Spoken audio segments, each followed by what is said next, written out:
नमस्कार, आप देख रहे हैं इंडिया टीवी। आपके साथ मैं हूं मीनाक्षी जोशी। वक्त हो गया है मुकाबला का।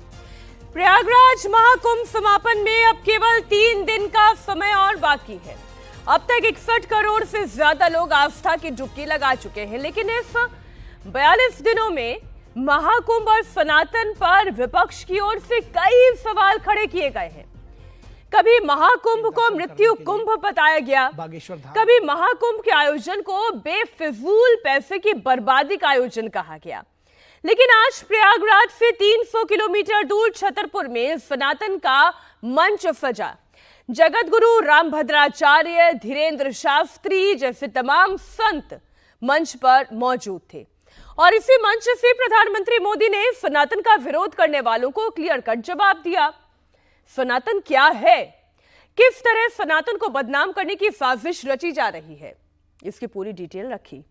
प्रधानमंत्री मोदी ने बताया किस तरह से कुछ नेता सनातन धर्म का मजाक उड़ा रहे हैं, लोगों को तोड़ने की कोशिश कर रहे हैं। और केवल इतना ही नहीं, प्रधानमंत्री ने अपने भाषण में उन विदेशी ताकतों का भी जिक्र किया जो भारत में धर्म को कमजोर करने की कोशिश कर रहे हैं। अब सवाल यह है कि वो कौन सी विदेशी ताकतें हैं जो सनातन को तोड़कर समाज को बांट रही हैं, और वो लोग कौन हैं जिनका एजेंडा देश में रहकर सनातन के पथ परंपरा को बदनाम करना है।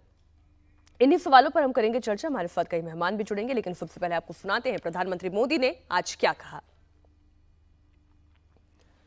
साथियों, आजकल हम देखते हैं कि नेताओं का एक वर्ग ऐसा है जो धर्म का मखौल उड़ाता है,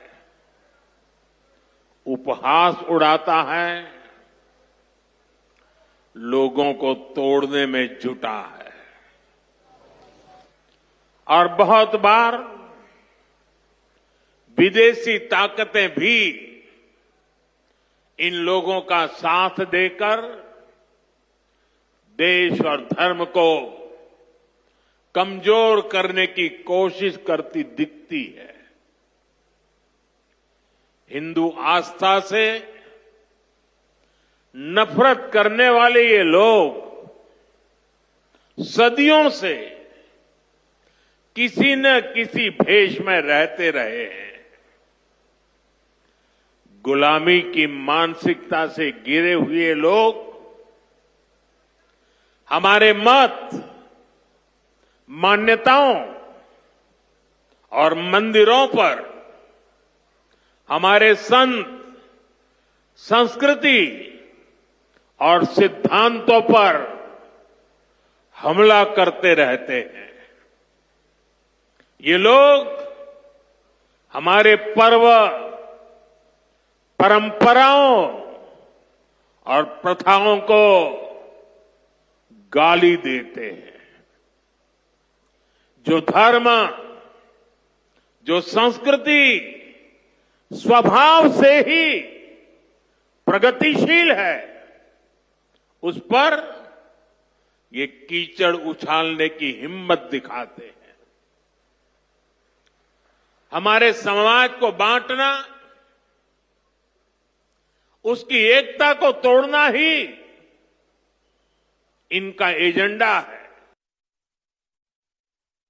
दुनिया के अंदर कौन सा ऐसा मत, मजहब, संप्रदाय है जहां एक निश्चित समय सीमा के अंदर इतने बड़ी पैमाने पर श्रद्धालुजन आकर के अपनी आस्था को व्यक्त कर रहे हैं। और ये सनातन धर्म के अनुयायियों की ओर से अपने पूज्य संतों, भारत की ऋषि परंपरा के प्रति, अपनी देव परंपरा के प्रति, अपने पर्व और त्योहारों के प्रति कृतज्ञता ज्ञापित करने का यही एक माध्यम बना है। उन्हें थोड़ा सा अवसर मिला तो हर सनातन धर्मावलंबी प्रयागराज में आकर के अपनी आस्था को व्यक्त कर रहा है। तो जहां पर आस्था व्यक्त की जा रही है, वो आस्था की जगह क्यों से मृत्यु कुंभ कहा गया? क्यों ये कहा गया कि ये महाकुंभ फालतू का कुंभ है? इसकी कोई मान्यता नहीं है। इस तरीके की बयानबाजी क्यों की जाती है? तमाम मेहमान हमारे साथ जुड़ गए हैं। भारतीय जनता पार्टी की ओर से प्रदीप भंडारी, स्वागत आपका। विजय शंकर तिवारी, वीएचपी की ओर से प्रवक्ता, हमारे साथ हैं, बहुत स्वागत आपका। समाजवादी पार्टी से विजय राठी, टीएमसी से संजय सरकार हमारे साथ जुड़ गए हैं। जयंत जिज्ञासु आरजेडी की तरफ से हमारे साथ जुड़ गए। बहुत मेहमानों का स्वागत और सत्कार। आप सनातन का सत्कार करें ना करें, लेकिन हर विरोधी आवाज का सत्कार भी सनातनी परंपरा ही सिखाती है। जयंत जिज्ञासु जी, आज विपक्षी दल से ही चर्चा की शुरुआत कर रही हूं। जी, हमारा तो यह मानना है कि हम सब लोग सन्मार्ग पर चल सकें, हमारे अंदर कोई कलुष तब नहीं हो, कोई छोटा बड़ा नहीं समझा जाए, कहीं ऊंच नीच की भावना नहीं हो। यही हमारे धर्म का भी मर्म है। और हम सबके जो वैचारिक प्रणेता रहे डॉक्टर लोहिया, उन्होंने 1955 में एक लेख लिखा, राम कृष्ण और शिव, बहुत मोहक लेख है और किसी साहित्यकार की जो मीमांसा हो सकती है उससे भी कहीं गूढ़ अर्थों में इस देश की विविधता और इस देश की समृद्ध सांस्कृतिक परंपरा का एक तरह से उसमें आपको झलक मिलती है। उन्होंने कहा, ऐ भारत माता, हमें शिव का मस्तिष्क दो, कृष्ण का हृदय दो तथा राम का कर्म और वचन दो। हमें असीम मस्तिष्क और उन्मुक्त हृदय के साथ साथ जीवन की मर्यादा से रचो। हम यह जानना चाहते हैं कि सार्वजनिक जीवन से वह लोकलाज, वह गरिमा और मर्यादा क्यों विलुप्त होती जा रही है? क्यों कोई व्यक्ति अपने संवैधानिक दायित्व को, पढ़ी, मुझे बहुत अच्छा लगा आपकी इस कविता को सुन के, लेकिन क्या आपके शीर्ष नेतृत्व लालू यादव जी ने भी ये कविता पढ़ी? और अगर उन्होंने पढ़ी तो जितने अखाड़े वहां महाकुंभ परिसर में पहुंचे, उनके लिए ये कहना, जितने सनातनी महाकुंभ में स्नान के लिए पहुंचे, उनकी आस्था पर प्रहार करना कि महाकुंभ फालतू है, क्यों कहा फिर लालू जी ने? आप शिव का मस्तक और कृष्ण के हृदय की बात कर रहे हैं ना जयंत जी? मीनाक्षी जी, आपने उनके पूरे वक्तव्य को एक परिप्रेक्ष्य में, समग्रता में सुना होता तो आप समझती, और यह देश समझ रहा है कि बतौर रेल मंत्री उन्होंने भी काम किया है और इस देश में शास्त्री जी ने भी इस्तीफा दिया रेल दुर्घटना के बाद, यहां तक कि नीतीश जी ने भी दिया। लेकिन रेल मंत्री का जिस तरह का एक असंवेदनशीलता के साथ हर दुर्घटना के बाद बयान आता है कि जांच के आदेश दे दिए हैं, और उत्तर रेलवे के जो मुख्य जनसंपर्क अधिकारी हैं वो दिल्ली स्टेशन पर जो भगदड़ मची और श्रद्धालुओं ने असमय अपनी जानें गंवाई, उस पर कहा कि अफवाह है। तो इस तरह से अगर आप सरकार चलाएंगे, अगर यह मिनिमम गवर्नमेंट और मैक्सिमम गवर्नेंस है जिसमें निर्दोष निरपराध श्रद्धालुओं की जानें जाती हैं और कोई अकाउंटेबिलिटी फिक्स नहीं होती है, उस संदर्भ में लालू जी ने कहा। तो संदर्भ के साथ अगर वो बोलते तो वो बात समझ में आती। मैं जैन जी, क्योंकि अब बीजेपी के पास जाने का वक्त आ गया है। आपने कहा ये बयान दिया गया रेल दुर्घटनाओं के परिप्रेक्ष्य में, ये बयान दिया गया महाकुंभ में जो बहुत भीड़ लग रही है और फिर जो अनहोनी घट रही है उसके परिप्रेक्ष्य में, लेकिन महाकुंभ फालतू नहीं है। उनको भीड़ कहना अनुचित मैं समझता हूं। वो श्रद्धालु हैं, आस्थावान हैं और इस देश के धार्मिक लोगों को भीड़ कहना कितना बुरा लग गया जयंत जी आपको? और उस महाकुंभ को फालतू कह देना आपको बुरा नहीं लगा? उसमें आप मुझे संदर्भ बताने लगे, कितनी अच्छी बात है। प्रदीप जी, सवाल रेल मंत्रालय से है, सवाल रेल मंत्री से है। हमारे भाई बंधु, आप इसे सनातनियों को गाली मत समझिए, आप व्यवस्था करने वाले नेताओं के लिए यह आलोचना समझिए। प्रदीप जी। मीनाक्षी जी, आपके शो में जुड़ने के लिए बहुत बहुत धन्यवाद। मीनाक्षी जी, जब सनातन को डेंगू, मलेरिया, एड्स कहा गया था, तब क्या लालू प्रसाद यादव या अखिलेश यादव या राहुल गांधी ने उदयनिधि स्टालिन से माफी मंगवाई? क्या उनके साथ अलायंस तोड़ा? जब प्रभु श्री राम का मंदिर बन रहा था और ये लोग कह रहे थे नाच गाना का इवेंट है, क्या लालू प्रसाद यादव, तेजस्वी यादव, अखिलेश यादव या राहुल गांधी को इससे दिक्कत हुई? क्या अभी तक प्रभु श्री राम के अयोध्या के मंदिर में जहां करोड़ों सनातनियों ने दर्शन कर लिए हैं, क्या इनमें से किसी भी नेता ने प्रभु श्री राम के मंदिर के सामने नतमस्तक हुए? क्या इनके पार्टी के कार्यकर्ता खुलकर जय श्री राम बोल सकते हैं? क्या उदयनिधि स्टालिन या स्टालिन जी हर हर महादेव बोल सकते हैं? नहीं बोल सकते, पर ताजिया के जुलूस के अंदर जा सकते हैं, इफ्तार में तुष्टीकरण के लिए टोपी पहन सकते हैं। औरंगजेब जैसे क्रूर शासक को भी क्रूर नहीं कह सकते। इनमें और हम में यही फर्क है। इनके मूल में सनातन के प्रति नफरत है, जैसे औरंगजेब के मूल में हुआ करती थी। एक छोटे से उदाहरण से बताऊंगा। एमएच खान ने अपनी एक किताब Islam a legacy of force conversion of imperialism के अंदर औरंगजेब का जिक्र करके यह लिखा है कि औरंगजेब वो हिंदू जो मुसलमान धर्म अपनाते थे उसकी क्रूरता में उसको रिवॉर्ड करता था। ठीक उसी तरीके से कर्नाटका की कांग्रेस की सीतारमैया जी की सरकार राहुल गांधी के कहने में 2022 के जो दंगे हुए थे उसमें मुसलमानों को उनने बाइज्जत बरी कर दिया था और हिंदुओं को उनने पीछे सलाखों के रखा था। और यह तब किया था जब पुलिस ने भी इसका विरोध किया था। याद करिए, communal violence bill Congress party लाने वाली थी जिसमें कह रही थी कि हर दंगे के पीछे अगर अग्रेसर कोई होगा तो सिर्फ और सिर्फ हिंदू होगा और अगर कोई विक्टिम होगा तो सिर्फ दूसरा समुदाय होगा। इसमें और औरंगजेबी सोच में फर्क क्या है? ये एक ही सोच है। और इसीलिए आज प्रधानमंत्री नरेंद्र मोदी जी ने कहा है कि ये सबके सब जो है ये एंटी सनातन है, क्योंकि इनको पता है कि जब सनातन एक रहेगा, जाति में नहीं बटेगा, इनकी राजनीति भले वो एमवाय वाली हो या कोई भी दूसरी तुष्टीकरण वाली हो, फ्लॉप होती है। और 10 सेकंड में अपनी बात कंप्लीट करूंगा। इसमें विदेशी ताकतों की भी बात है। ये लोग जाके इलान उमर से मिलते हैं, ये लोग जाके हाफिज सईद इनको प्रेस करते हैं। यही वो लोग हैं जो डीप स्टेट की बात करते हैं और डीप स्टेट से अभी तक इन लोगों ने कोई अपना स्पष्टीकरण नहीं दिया। तो आज बात पॉलिटिकल नहीं है मीनाक्षी जी, बात है भारत के मूल सभ्यता सनातन की। और उसका कोई विरोध करेगा तो भारत के 140 करोड़ देशवासियों की संस्कृति लेकिन का प्रदीप विरोध कर रहा है, जी, जिसकी बात अगर अव्यवस्थाएं होंगी तो सरकार से सवाल पूछा जाएगा। वो सनातन विरोध, ये जयंत जी क्या कहते हैं या लालू जी क्या कहते हैं, मैं उस पर नहीं जा रही हूँ, लेकिन अगर स्लीपर क्लास का डब्बा जनरल बोगी का डब्बा बन जाएगा तो क्यों नहीं सवाल पूछेंगे प्रदीप जी? मैं पूछिए मीनाक्षी जी, हक है आपका सवाल पूछने का, हक है ऑपोजिशन का क्रिटिसाइज करने का, पर right to criticism does not give the right to defame Sanatan. Mahakumbh को मृत्यु कुंभ कहने का क्या राइट है? क्या इसी तरीके से दूसरे पैरामीटर्स दूसरे धर्म के लिए अप्लाई किए जाएंगे? क्या सनातन को महाकुंभ को बेकार कहना क्या राइट है? क्या महाकुंभ में अकबर ढूंढने का क्या राइट है? आपको पूछना है, पूछिए, हम क्रिटिकली डिबेट करेंगे। आप बताइए हमारी कहां व्यवस्था में कमी रही है, हम उसका जवाब देंगे। पर मेरा यहां चार्ज है कि आप महाकुंभ या सनातन को हर बहाने जो है अपमानित करने का प्रयास क्यों कर रहे हैं? क्योंकि आपकी जो जाति की राजनीति है वह 60 करोड़ से ज्यादा जाति की राजनीति। ठीक है, मैं इसी पॉइंट से आ रही थी। हमारे साथ समाजवादी पार्टी के मेहमान भी जुड़े हुए हैं, जरा आप उन्हें भी स्क्रीन पर लेकर आए। अब देखिए, ये जो जाति वाली राजनीति की बात अभी जयंत जी, वो भी आपके सहयोगी है, वो बिहार में है, आप इधर उत्तर प्रदेश में हैं।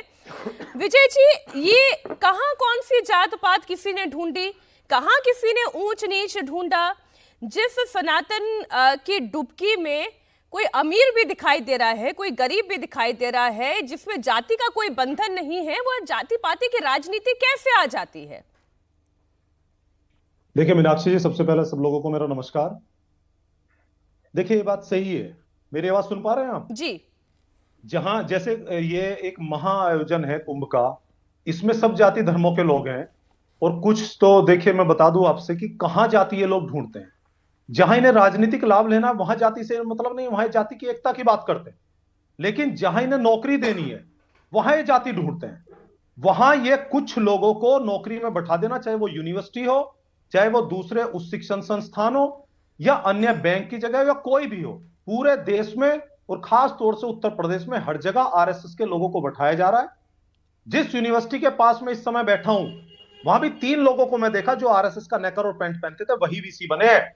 वहां उसके बाद ये जाति देखते हैं। एक बार इसी यूनिवर्सिटी में कुछ लोगों का सिलेक्शन हुआ, प्रोफेसर लोगों का, उसमें 6 एक ही जाति के थे और जो दूसरे पिछड़े थे उनको इन्होंने कहा ये एनएफएस नॉट फाउंड सुटेबल। मतलब ओबीसी, दलित, पिछड़ा, जितने भी ये लोग अल्पसंख्यक, आपको ये सुटेबल नहीं मिलते और एक ही जाति के आप लोगों को सुटेबल मिलते हैं। तो जहां नौकरी होती है, जहां इनको कुछ देना है, वहां ये जाति ढूंढते हैं। लेकिन जब इनको वोट लेना है, जब इनको धार्मिक बात करनी है, वहां ये कहते हैं कि सब लोग एक हो जाओ। पहली बात। दूसरी बात, अभी प्रदीप भंडारी जी एक बात बोल रहे थे अव्यवस्था की। देखिए, कुंभ एक ऐसी जगह है जो बहुत ही स्पिरिचुअल प्लेस है और सैक्रेड प्लेस है, लेकिन सैक्रेड और कॉन्टेमिनेशन में अंतर समझना चाहिए। जो गंगा का पानी है वो पवित्र है, वो चाहे कितना भी कॉन्टेमिनेटेड है वो सैक्रेड है। लेकिन वो धार्मिक और आस्था के आधार पे है। अगर वैज्ञानिक आर्य, एक दृष्टिकोण मिनट हम प्रदीप जी, आप तस्वीर तो दिखाते अभी- रहिए, पहले बात पूरी हो अभी- जाए विजय जी की। अभी एनजीटी ने क्या कहा कि 2500 यूनिट पर 100 ml से ऊपर जो डेंजर लेवल है उससे भी ऊपर फीकल कोलिफॉर्म जा चुका है पानी में। तो अगर वैज्ञानिक दृष्टिकोण देखें तो वो खतरनाक है, लेकिन आस्था के रूप में अगर हम देखें तो गंगा का पानी इससे भी अगर ज्यादा प्रदूषित होगा तो हमारे लिए वो सेक्रेड है। और रही बात ये, जब भी हम लोग अव्यवस्था पे सवाल उठाए, हमने कहा, और सिर्फ हम नहीं, मैं बड़ा एक चीज उदासीन आपसे अखाड़ा पूछ है। रही हूँ बहुत ईमानदारी से विजय जी, आप बताइएगा कि जो लोग वहां पर आस्था की डुबकी लगाने जा रहे हैं, उन्हें कोई जी। खींच कर लेकर जा रहा है, उन्हें कोई जोर जबरदस्ती से लेकर जा रहा है, या फिर क्योंकि आपने जैसा कहा कि गंगा के पानी को वो पवित्र मानते हैं इसलिए वो डुबकी लगाने जा रहे हैं? नहीं, देखिए मीनाक्षी जी, कोई किसी को नहीं बुला रहा, वो सब खुद से जा रहे हैं। लेकिन मुख्य विपक्षी पार्टी होने के नाते हमारी ये जिम्मेदारी है कि वह व्यवस्था सुचारू रूप से, जो कमी है वो हम बताएं। देखिए, अच्छी अच्छी मीठा मीठा तो गप गप खाएंगे, कड़वा कड़वा तो विपक्ष के जिम्मे आना है ना। तो ये हमारी जिम्मेदारी है, अब हम बताएं। बड़ा उदासीन अखाड़े के महंत दुर्गादास जी, वो भी वहां धरने पर बैठे। वो तो समाजवादी पार्टी के नहीं है ना, वो इसलिए धरने पर बैठे कि वहां बहुत ज्यादा अव्यवस्था थी। तो ये हमारी जिम्मेदारी है। भगदड़ हो जाती है, हम पूछते हैं ये क्यों हुआ, उसका मुझे आप एक चीज बताइए, जब भी कोई अव्यवस्था होती है सनातन को आगे कर देते हैं कि ये सनातन का विरोध है। अगर हम मृत्यु जो लोग हुए उनका आंकड़ा पूछते मैं तो समझ सनातन गई के आपकी विरोधी। बात। आप ये कह रहे हैं, अव्यवस्था हो देखिए गई, सनातन के समाजवादी पार्टी, विरोधी। विजय शंकर तिवारी जी ये कह रही है, प्रदीप जी आपको थोड़ा इंतजार करना पड़ेगा, वो ये कह रहे हैं भाई हम तो अव्यवस्था के बारे में बोल रहे हैं ना, हम सनातनी आस्था पर कुठाराघात नहीं कर रहे हैं। वो ये कह रहे हैं कि अगर पानी प्रदूषित हो रहा है, अगर हम ये बता रहे हैं पानी प्रदूषित हो रहा है, तो क्यों ना बोले। अच्छा, इसका दूसरा पहलू ये भी है कि जहां इतने करोड़ों लोग आस्था की डुबकी लगाएंगे, भाई पानी है और ऐसा भी नहीं कि प्रवाह बहुत तेज है जैसा हरिद्वार में है, उतना प्रवाह तो तेज यहां पर नहीं है। तो 60 करोड़ लोग जहां पर डुबकी लगा के जाएंगे, प्रदूषित तो होगा पानी, लेकिन उसकी पवित्रता पर कोई सवाल नहीं है। ये विजय जी का पक्ष है, अब आप बताएं। देखो दोनों प्रकार की बातें आई हैं, और ये भी बात घोषित की गई है, और दूसरी बात वहाँ बिल्कुल इंस्टेंट लोगों ने प्रयोग करके दिखाया है कि बिल्कुल पानी ठीक है, गंगा का पानी बिल्कुल ठीक है, दोनों चीज़ें आई हैं। लेकिन ये एक बहुत अच्छी बात कर रहे हैं हमारे समाजवादी पार्टी के प्रवक्ता हैं कि हमारा काम है इस प्रकार के प्रश्न उठाना, बिल्कुल काम है और वो करना चाहिए। लेकिन एक बात देखिए, जब ये कुंभ प्रारंभ हुआ था, अभी लगा भी नहीं था, लोग आने भी शुरू नहीं हुए थे, उसके पहले जब खंभे लग रहे थे बिजली के, उनमें तार खींचना बाकी था, तब ही इन्होंने उस कुंभ को बदनाम करना प्रारंभ हो गया था कि ये कुंभ है।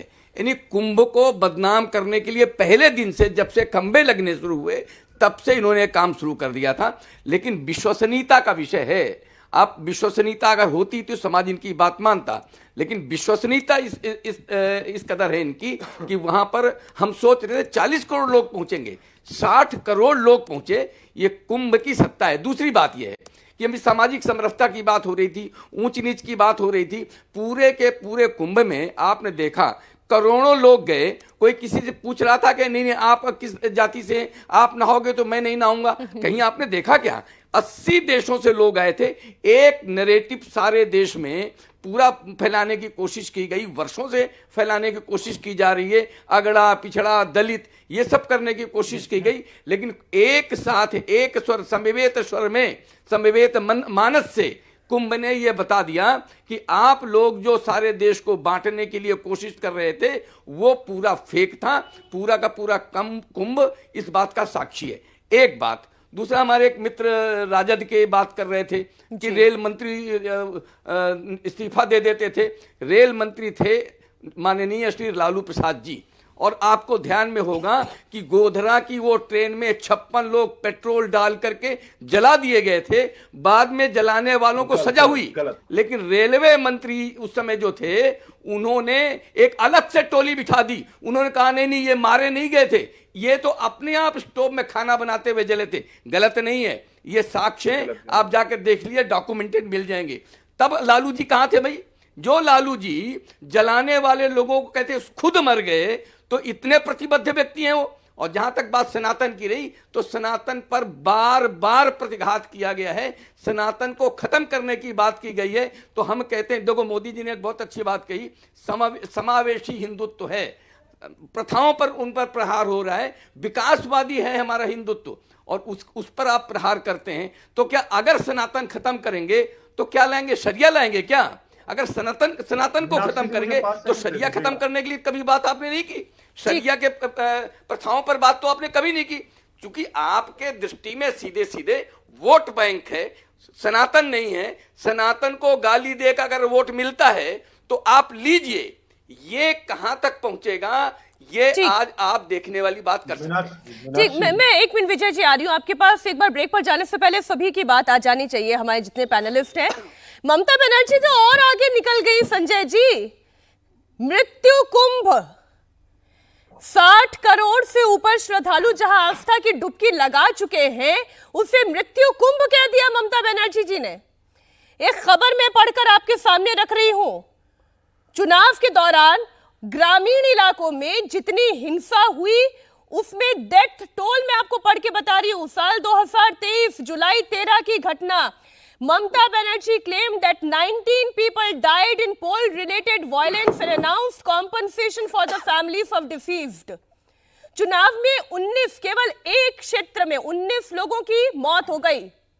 किसी ने तो नहीं कहा कि ये चुनाव नहीं है, ये मृत्यु चुनाव है। कुंभ को लेकर इतना गैर जिम्मेदाराना बयान, मृत्यु कुंभ करार दे देना, सर क्या औचित्य है इसका? देखिए, आप इतना बड़ा सवाल किया है, सवाल जो जवाब है उसको समय देने पड़ेंगे और बीच में उम्मीद करेंगे आप नहीं टूकेंगे। देखिए, जब भूत के मुंह पे राम के नाम आ जाता है ना, तो बहुत खराब लगना चालू हो जाता है। कैसे सनातनी, पहले सनातनी के बारे में आता हूं, उसके बाद सनातनी के बारे में मेरे भाई प्रदीप भंडारी बीएचयू को जो है वो बोल रहे हैं। जब गुजरात में 2008 में गांधीनगर शहर बैठाने के लिए 80 मंदिर तोड़ा गया था, तब मुख्यमंत्री थे कौन? नरेंद्र मोदी जी थे। काशी विश्वनाथ कॉरिडोर जब बनाने जा रहा था, कितना मंदिर तोड़ा गया था आपको शायद मालूम है कि नहीं, मेरे को मालूम नहीं है। मुख्यमंत्री थी जोगी आदित्यनाथ और प्राइम मिनिस्टर थे प्रधानमंत्री जी। सवाल नहीं हुआ। अच्छा, बीप कंपनी से, अलेना जैसे बीप कंपनी से बैग भर के चंदा लेने वाला है कौन? भारतीय जनता पार्टी। उसमें हिंदुत्व सनातनी का सवाल नहीं होता है। ये सनातनी का सवाल जब होता है, हम सनातनी को देखते हैं, सनातनी को मंदिर तोड़ा जाता है, गौ माता का हत्या ही होता है, गौ हमारा माता है, मोदी विदेशी को खिलाते हैं और बैग थैली भर के चंदा लेते हैं। ये इसका कहानी है। मृत्यु कुंभ क्यों बोला गया, सुनिए पहले बात को अच्छे तरफ से। हजारों का प्रमाणिक से वहां पर आदमी को मौत हुआ है और वो हिंदू सनातनी हम बोलेंगे देखिए ये दुर्घटना है, इसमें कोई भी जिम्मेदारी हम किसी को नहीं कर सकते, लेकिन व्यवस्था जो है बिल्कुल व्यवस्था सही नहीं थे। ये संजय जी, लेकिन ये जो आप हजार का नंबर बता रहे हैं सर, ये हजार का नंबर हाँ बुलडोजर। सुनिए प्रदीप जी, बीच में मत टोकिए, हम आपको विस्तार से बताना पड़ेगा। हाँ विस्तार से बताएंगे, जवाब हम दे रहे हैं। जब हम एक सनातनी है के महापूर्ण करने के लिए कुंभ में जब नहाने के लिए गए हैं, वहां पर दुर्घटना में मौत हुई है। और हिंदू का कभी दफना जाता है, क्योंकि वो भी आपके परिवार के कोई सदस्य महाकुंभ में स्नान करने के लिए गए? वहां का आदमी लोग जो गया था उसका वीडियो क्लिप मेरे पास, हजारों आदमी को मौत हुए, वो वीडियो क्लिप मेरे पास है। वीडियो क्लिप कह रहे हैं संजय जी? एक्स में भी बोला, वहां का आदमी जो वीडियो क्लिप कह रहे हैं संजय जी? प्रदीप जी को जरा अभी हम भेज देंगे, कौन सा वीडियो क्लिप कह रहे हैं? प्रदीप जो तो उसको महाकुंभ बोलेंगे ना मिथ कुंभ बोलेंगे, आप बताइए। आपको लाश को भी गुम कर दिया। फिर कह रही हूँ 61 करोड़ से ज्यादा सनातनी आस्था की डुबकी लगाकर गए। हम देखे हैं सर, वॉच योर वर्ड्स। आप ये कह रहे हैं कि हजारों हजार लोग मारे गए, कौन सा आंकड़ा, कहाँ का आंकड़ा, कौन सा वीडियो आप लेकर आ रहे हैं? आंकड़ा, हाँ मेरे पास वीडियो क्लिप, वहां को जो आदमी पहुंचे तो उन लोग खुद बोल रहे हैं, वो वीडियो मेरे पास है, मैं चाहिए तो आपको भेज सकते हैं। आप अभी प्ले करिए, अभी प्ले करिए। प्रदीप जी, मैं आपको मौका दूंगी रिस्पॉन्ड करने का। बड़ा आरोप और गंभीर आरोप अभी टीएमसी के प्रवक्ता संजय सरकार जी ने लगाया कि हजार लोग मारे गए। विजय जी, आपको अभी इंतजार करना पड़ेगा क्योंकि अब यहाँ पर फैक्ट चेक होगा।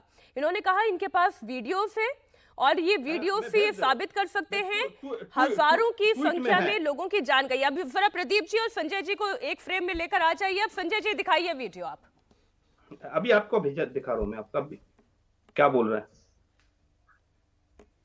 चलिए आप निकालिए वीडियो। प्रदीप जी रिस्पॉन्ड।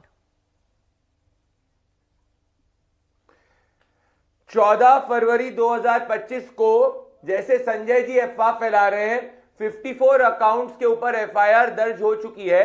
जो जिस तरीके की अफवाह संजय जी फैला रहे हैं उसी तरीके की अफवाह महाकुंभ के ऊपर फैलाकर पैनिक क्रिएट करने का प्रयास कर रहे हैं। जो टीएमसी के प्रवक्ता संजय जी ने इस वक्त कहा है वो एक बहुत गैर जिम्मेदारान बयान है और यही दर्शाता है मीनाक्षी जी की ये इस बात से नफरत कर रहे हैं कि इनकी इतनी कोशिशों के बावजूद कैसे 60 करोड़ से ज्यादा लोग जो हैं वहां आ चुके हैं। ये लड़की बोल रहे हैं, आपके पास ये लड़की बोल रहे हैं, ये लड़की बोल रही है वीडियो में, ये लड़की बोल रही है, ये महिला बोल रही है, ये महिला बोल रही है, महिला बोल रही है। आपको भेज देंगे हम। एक मिनट प्रदीप जी, संजय जी फिर से प्ले करिए। इंसान शरीर से हाँ, प्ले कर दिया मैंने। थक गए हैं, मेला इतना बड़ा है, शरीर से थक गए हैं, मेंटली थक गए हैं, किसी तरह से कुछ समझ में नहीं आ रहा है। बोला जा रहा, वहाँ का प्रशासन ही बोल रहा कि 2,500 से 3,000 आदमी। देखिए 2,500 से 3,000 प्रशासन बोल रहा है। मेला में सुनिए, ना लगे, यहाँ 2,500 से 3,000 आदमी प्रशासन बोल रहे हैं, लड़की और बोल रहे बोले चले जा रहे हैं। हाल में मेरे पापा है, बस हमको लौटा दिया जाए और हमको कुछ नहीं चाहिए, यहाँ से हमको कुछ नहीं लेके। देखिए रो रही है, अब सर रो रही है। मैं एक बात बोलूं, उनका रोना मुझे समझ में आ रहा है, उनकी तकलीफ मुझे समझ में आ रही है, लेकिन 26 सेक्टर में बटा हुआ पूरा एक क्षेत्र था और वहां पर करोड़ों लोग जा रहे हैं। अगर कोई वहां जाने के बाद, चलिए प्रदीप जी इस पर रिस्पॉन्ड करें। आपको गेस्ट कोऑर्डिनेटर के पास में भेज नहीं, मैं जवाब देना चाहता हूँ प्राची जी, मैं जवाब देना चाहता हूँ मीनाक्षी जी इस पे। हाँ, मीनाक्षी जी आपको गेस्ट कोऑर्डिनेटर के पास भेज दिया मैंने, देख लीजिएगा।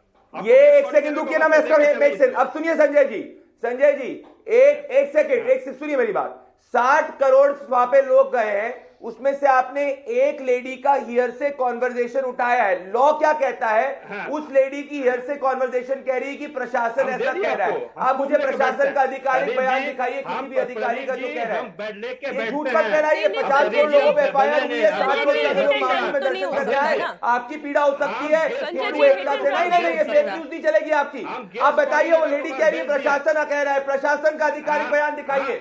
अरे आप किसी भी वीडियो किसी को भी भेजिए, अधिकारी प्रवक्ता है, लॉजिकल बात करिए। कल को कोई भी व्यक्ति कहेगा कि ममता बनर्जी जो है उसके ऊपर संगीन आरोप लगाएगा तो आप मान लेंगे। लड़की बोल रही है कि आप प्रशासन खुद कह रहा है, यही सोच है। कौन प्रशासनिक अधिकारी है, इसका फैक्ट चेक कैसे होगा सर? अभी यही आरोप तो विजय राठी जी भी स्क्रीन पर बैठकर लगा सकते हैं, लेकिन जब तक इस चीज की पड़ताल नहीं होगी तब तक ये कैसे तय होगा कि विजय राठी जी या संजय सरकार जी जो कह रहे हैं और जिनके हवाले से कह रहे हैं वो 100% सच है। मैं तो गेस्ट कोऑर्डिनेटर को बात भेज एक छोटा सा रिएक्शन विजय जी, उसके बाद विजय शंकर तिवारी जी आपके पास आ रहे हैं। नहीं, हम तो गेस्ट कोऑर्डिनेटर को पास भेज दिया है। आप थोड़ा देख लीजिए, चाहिए आप थोड़ा इसमें चला के देख लीजिए क्या बोल रही है। अरे ऐसे कुछ भी वीडियो कोई आप भेजेंगे, आपको चिढ़ इस बात से कि यहाँ पे 60 करोड़ से ज्यादा श्रद्धालु आ चुके हैं आपकी लास्ट कोशिशों के बावजूद। आपकी ममता बनर्जी जय श्री राम से छिड़ करती थी, आप ऐसे थोड़ी आप। ठीक है विजय जी, अब विजय जी की बात आने दीजिए। विजय राठी जी बोले। मीनाक्षी जी हमारे बहुत ही सम्मानित हैं, विजय शंकर तिवारी जी ने भी एक बात बोली थी कि जब तक वो खंबे खड़े थे उन पे तार नहीं थे, कुंभ शुरू नहीं हुआ था, और माननीय अखिलेश यादव जी ने वीडियो जारी कर दिया। तो वीडियो जारी किया, सही बात है, 25 दिसंबर को, लेकिन आप एक बताइए, लेकिन तार तो उसमें तब भी नहीं लगे जब 13 जनवरी को शुरू हुआ। और इस बात की पुष्टि करता है ये जो बहुत ही प्रतिष्ठित चैनल है जो ये दे रहा है, इसमें साधु संत ये बोल रहे हैं 13 जनवरी को, इसमें 3 चीजें लिखी हुई हैं, बिजली के खंबे, शौचालय और बसावट जो उनके तंबू हैं, और जमीन का समतलीकरण, वो कुछ भी नहीं हुआ 13 जनवरी और 14 जनवरी तक। इस बात को प्रमाणित करता है कि जो वीडियो आदरणीय अखिलेश यादव जी ने डाली थी वो एज इट इज खंबे ऐसे ही थे। लेकिन ये झूठ बोलना इनके तासीर में है, और सनातन को और हिंदू धर्म को सामने खड़ा करना, जिसकी आड़ में लोग बच करके। लेकिन ये विजय जी, मैं विजय जी एक चीज बहुत ईमानदारी से आपको बता रही हूँ, 2 हफ्ते पूरे मैं उस महाकुंभ परिसर में रुक कर आई, मेरे सहयोगी महीना भर वहां पर रुके हैं। अब तो यहाँ 42 दिन का पूरा समय पूरा हो रहा है। जो आप कह रहे हैं कितने हजारों सनातनियों से हमने बात की है, किसी ने ये नहीं कहा कि साफ सफाई नहीं, सबने ये कहा कि उचित साफ सफाई, सबने ये कहा कि शौचालय की व्यवस्था बिल्कुल जैसी होनी चाहिए वैसी है। पिछले जितने महाकुंभ हुए उसमें खुद योगी आदित्यनाथ के द्वारा आयोजित किया गया पिछला अर्ध कुंभ भी उससे और ज्यादा बेहतर ये कुंभ है। आपको एक तारीफ लायक चीज नहीं लगती इस पूरे महाकुंभ में? सुनिए, एक मैंने आपकी तारीफ बात के बड़ी लायक कर चीज दी। नहीं है। नहीं, तारीफ करने के लिए तो मीनाक्षी जी, मैं सरकार जवाब दे दूं अपनी इनको? पीठ थपथपाने के लिए बैठी है। मीनाक्षी जी, उसका राजनीतिक लाभ ले, वोट में फायदा ले, वो तो सरकार बैठी है।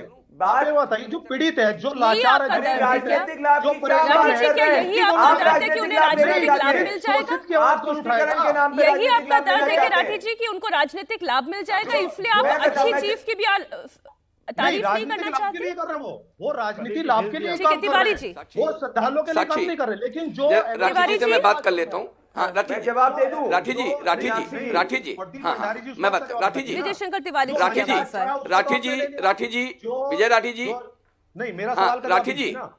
राठी जी, नहीं, मैं एक आपके मिनट, सब पहले मेरा राठी सवाल जी, सुनिए ना, मेरा सवाल सुनिए ना। एक मिनट, राठी जी, राठी जी, मीनाक्षी जी, मैं जवाब एक- दूंगा, 30 सेकंड दीजिएगा। एक मिनट, मेरा एक सवाल मिनट, सुनिए अरे पहले। सर, एक एक साक्षी, करके उन्होंने जवाब बात आ कर दी है, जाए। मैं बात करूं? विजय मेरा शंकर सवाल तो तिवारी आ जी की जाए। आवाज आए।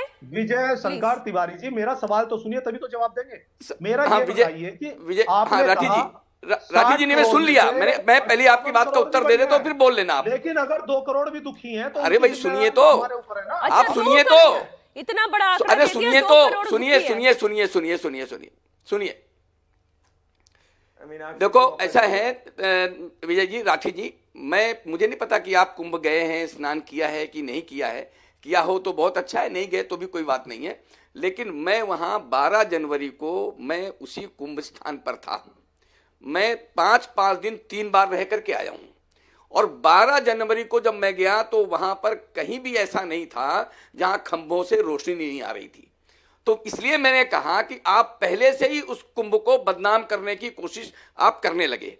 60 करोड़ वहां पर आज तक वहां पर आ गए हैं। आपके बदनाम करने के बाद भी, एक मिनट, आपके बदनाम करने के बाद भी वहां पर श्रद्धालु जा रहे हैं। मैं ये कह रहा हूं कि आपकी क्रेडिबिलिटी कितनी है। आप जब बार बार झूठ बोलेंगे, बार बार झूठ प्रसारित करेंगे, बार बार सनातन को बदनाम करने की कोशिश करेंगे, तो ये समाज आप पर विश्वास नहीं करता है। संजय जी बात कर रहे थे पश्चिम बंगाल से, तो पश्चिम बंगाल में संजय जी सैकड़ों लोगों की हत्याएं हो गई। सैकड़ों हत्याओं के बाद आप उस पर आपने कोई ऐसे विजय जी कैसे, राठी जी कैसे चर्चा होगी, कैसे चर्चा होगी ऐसे? एक एक करके बात करें, दर्शक को भी अब बात समझ में आए। बड़ी गंभीर चर्चा चल रही है। तो मुझे 2 सेकंड दीजिए ना, मेरा सवाल सुनिए ना। मेरा सर 2 सेकंड आपने सारे सवाल खड़े कर तो लिए। ये भंडारी को भेज दिया मैंने। जो मैंने बात बोली है बहुत ही प्रतिष्ठित चैनल ने कही है। मीनाक्षी, मीनाक्षी मेरी बात तो पूरी होने दीजिए। मीनाक्षी देखो, बीच बीच में तोड़ते रहे, मैं तो बोला नहीं किसी के बीच में, मुझे बात ही पूरी नहीं करने दे रहे। रिक्वेस्ट करूं, वरना फिर मुझे आवाज डाउन करनी पड़ेगी, वो अच्छा नहीं लगता। तिवारी जी आपकी बात आ जाए अब। इस सवाल का जवाब मैं चुप बैठ जाऊंगा। देखो मीनाक्षी, मीनाक्षी मुझे देखो, मैं 1 मिनट लूंगा, ज्यादा नहीं लूंगा। बात सनातन को बदनाम करने की, सनातन को अपमानित करने की और बार बार सनातन को पददलित करने की कोशिश विपक्ष के द्वारा होती है। विपक्ष बात करे, विकास की बात करे, विपक्ष यहाँ के सेवा की बात करे, विपक्ष यहाँ के देश को बढ़ाने की बात करे, वो नहीं करेंगे। अरे सूर्य नमस्कार, तो सूर्य नमस्कार सबको क्यों करना चाहिए? जहां पर आयुर्वेद, तो आयुर्वेद को बदनाम करना शुरू कर देंगे। हम बात करेंगे सूर्य नमस्कार की, उसको बदनाम करना शुरू कर देंगे। हम कुंभ की प्रशंसा करेंगे तो उसको अपमानित करना शुरू कर देंगे। यानी हम गाय की बात करेंगे तो गाय को ये अपराध घोषित करने की बात करना शुरू कर देंगे। हम अगर शिवलिंग की पूजा करेंगे तो शिवलिंग को काला पत्थर बोलना शुरू। प्रियंका गांधी शिव जी को काला पत्थर बोलती हैं। संजय राजा राम गौ सेवा को अपराध घोषित करने की बात करते हैं। मैं कहता हूँ ये कैसी बुद्धि है आप लोगों की भाई? राठी जी, मैं इस तरीके से डिबेट नहीं करा सकती। सब अपनी अपनी बारी पर बोले, वो अच्छा लगेगा। अब मैं प्रदीप जी आपके पास आ रही हूँ। प्रदीप भंडारी जैन जी, मेरे को थोड़ा सा वक्त और दे, मैं आपके पास लौट रही हूँ। लेकिन प्रदीप जी, ये समझना होगा कि अव्यवस्थाओं पर उठ रहे सवालों का अर्थ ये नहीं है कि सनातन पर और सनातनियों पर सवाल है। ये सरकार पर सवाल है और ये प्रशासन पर सवाल है। मीनाक्षी जी, लॉजिकल और डेटा की अगर हम बात करें, 60 करोड़ से ज्यादा वहां सनातनी है। मैं आपको या किसी भी पोस्टर को कहना चाहता हूं, कोई भी व्यक्ति अगर डिस्पैशनेट एनालिसिस करेगा वो 80% ज्यादा सेटिस्फैक्शन रेट पाएगा वहां पे। तभी इनकी लाख कोशिशों के बावजूद आंकड़ा बढ़ता ही जा रहा है। मैं आपसे पूछना हूं, क्रिटिसिज्म पे आऊंगा, पर मुझे बताइए, जब कुंभ नहाकर आदमी मर जाएगा, ये ओम प्रकाश सिंह समाजवादी पार्टी के कहते हैं, 60 करोड़ से ज्यादा श्रद्धालुओं ने वहां पे डुबकी लगाई है। कोई आदमी की मृत्यु हुई है? क्या समाजवादी पार्टी ने इस व्यक्ति को तलब किया है? नहीं किया है। मुझे पता ही अगर यह अपवाद होता, कुंभ का आयोजन फिजूल खर्ची है, लाल बिहारी यादव समाजवादी पार्टी से, क्या अखिलेश यादव ने इनको तलब किया? नहीं तलब किया है। अखिलेश यादव ने खुद ने डुबकी लगाई। क्या पानी इतना प्रदूषित है कि अखिलेश यादव हॉस्पिटल के अंदर है? क्या बात कर रहे हैं ये लोग। अब मैं आ जाता हूं व्यवस्थाओं के ऊपर। क्षेत्रफल 91,936 हेक्टेयर था जब अखिलेश यादव ने किया था, अब 5,000 हेक्टेयर से बढ़ अब हो चुका है 10,000 हेक्टेयर में। पहले 14 सेक्टर थे, अब 25 हेक्टेयर है। पहले 625 हेक्टेयर में पार्किंग थी, अब 1,850 हेक्टेयर में पार्किंग है। तब 10 करोड़ श्रद्धालु भी नहीं थे, अब 60 करोड़ से ज्यादा श्रद्धालु हैं। आगे बढ़ना चाहता हूं। पिछली बार 9, अब टोटल पक्के घाट जो है वो बढ़ चुके हैं। 9 पक्के घाट और 7 रिवरफ्रंट तैयार हो चुके हैं। आगे बढ़ना चाहता हूं मैं। 2013 में सिर्फ 55 किलोमीटर की सड़क चौड़ीकरण का काम हुआ था, अब यह बढ़कर 200 किलोमीटर से ज्यादा हुआ है। पिछली बार 2 लेन, 4 लेन और 6 लेन हाईवे का विस्तार सिर्फ 30% हुआ था, अब 60% ज्यादा हो चुका है। 2013 के अंदर 70% एम्बुलेंसेस काम इनकी जो थी नहीं कर रही थी, इन्होंने कुंभ चालू किया था, अब 90% ज्यादा काम कर रही जब चालू हुआ था। 2025 के अंदर 125 नालों को टैप किया गया है। ओवरऑल अगर आप देखेंगे हर पैरामीटर के अंदर बेहतर हुआ है। और अगर 60 करोड़ से ज्यादा श्रद्धालुओं में ये 1 या 2 केसेस बता रहे हैं, हम उस पर भी इंप्रूव करेंगे। पर आज आप मानिए, इन्होंने एक भी व्यक्ति जिसने सनातन पे अपमानित शब्द का प्रयोग किया उसको तलब नहीं किया, उससे स्टेटमेंट नहीं मांगा है, और साथ में उसने इनको बढ़ावा दिया है। तभी हम कह रहे हैं ये सिर्फ और सिर्फ महाकुंभ के बहाने सनातन के ऊपर अपमानित करना चाहते हैं, क्योंकि इनकी राजनीति का केंद्र बिंदु जातीय राजनीति है। बहुत मेरे पास समय बहुत कम है। जैन जी, मुझे आपका भी एक छोटा सा रिएक्शन चाहिए। आप उन लोगों का साथ देते हैं, उन लोगों के साथ राजनीति करते हैं। मल्लिकार्जुन खड़गे जहां ये कहते हैं कि गरीबी खत्म नहीं होने वाली, गरीबी, हाँ माना कि स्नान करने से गरीबी खत्म नहीं होती, लेकिन अगर किसी को आस्था की डुबकी लगा देने से खुशी मिलती है तो वो ये क्यों ना करे? संक्षेप में जवाब। और आप फिर बीच में नहीं टोकिएगा, क्योंकि मैंने सबको सब्र से सुना है। यह देश जो है यह विवेकानंद का है, जन कृष्ण मूर्ति जैसे धर्म पर मीमांसा करने वालों का है। लेकिन बदनाम वो लोग कर रहे हैं कुंभ को जो एक सरक्षाक बाबा के साथ स्टेज शेयर करते हैं, इस देश के प्रधानमंत्री, जो ये कहता है कि ये लोग मरे नहीं हैं, मोक्ष को प्राप्त किए। आपके परिवार से, मेरे परिवार से किसी की जान चली जाए तब भी क्या इतनी ही घटिया टिप्पणी होगी? दूसरा, 2 तरह बीच में भंडारी प्रचंड भंडारी मूर्ख, आप मत बोलिए बीच में। प्रधानमंत्री के बारे में कैसे बोल सकते हैं? आदमी का क्यों इस तरीके की टिप्पणी नहीं चाहिए। क्या बोलते हैं? मुस्लिम करते हैं, 10वीं क्लास की करिए पास और बात करेंगे आप। फालतू आदमी है भाई, इनकी परवरिश कैसे हुई? माफ कीजिएगा, मेरे पास समय इतना ही था। आप सभी मेहमानों का बहुत शुक्रिया इंडिया टीवी पर जुड़ने के लिए। चर्चा और बेहतर हो सकती थी अगर एक दूसरे पर निजी टिप्पणी ना किया जाए।